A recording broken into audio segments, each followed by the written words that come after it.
It is 7 minutes to 7. Just 3 months ago, 18-year-old Khadijah Mellah sat on a racehorse for the very first time. And tomorrow, she's going to be competing in the prestigious Magnolia Cup at Goodwood. It's an extraordinary story that sees her go head-to-head with the likes of Olympian Victoria Pendleton. It'll be a big moment for British racing, as well as Khadijah will be the first jockey to race wearing a hijab. Maria Walker-Khan has been to meet her. Khadijah Mellah only sat on a racehorse for the first time in April. At Goodwood on Thursday, she'll be making waves in the racing community in front of around 25,000 people. I feel ready. I've ridden my horse that I'm riding for the race many times and I'm feeling confident.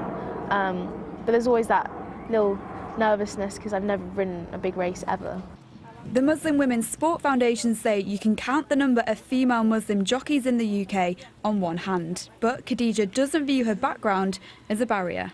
Generally, I like explaining where I've come from and how I've got to where I have. When I do ride out there, I do try and spot other people or any other women of colour. And there was only one woman of colour in 200 riders. It doesn't faze me in any way. It means that I just end up talking to loads of people and making great connections, so I'm happy. Ebony Horse Club in Brixton provides access to horse riding for young people who wouldn't usually be able to afford it, as well as children from specialist schools and young offenders. 7 years ago, Khadijah's mum came across a leaflet for the club and she's been coming ever since.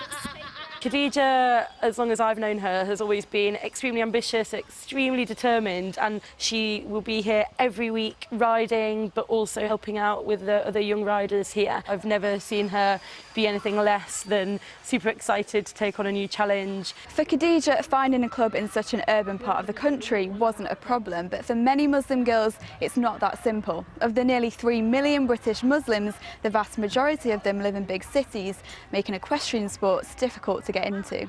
I think what the club's done here is quite amazing. It's brought the club to the community and it's made it accessible for a lot of young people here who might not have had the chance to participate in horse riding, racing, had it not been in such an urban environment. But how easy is it for other Muslim girls to get involved in sport when they don't have people from the same backgrounds to look up to? On the elite platform, we struggle to find females who represent the Muslim community as well.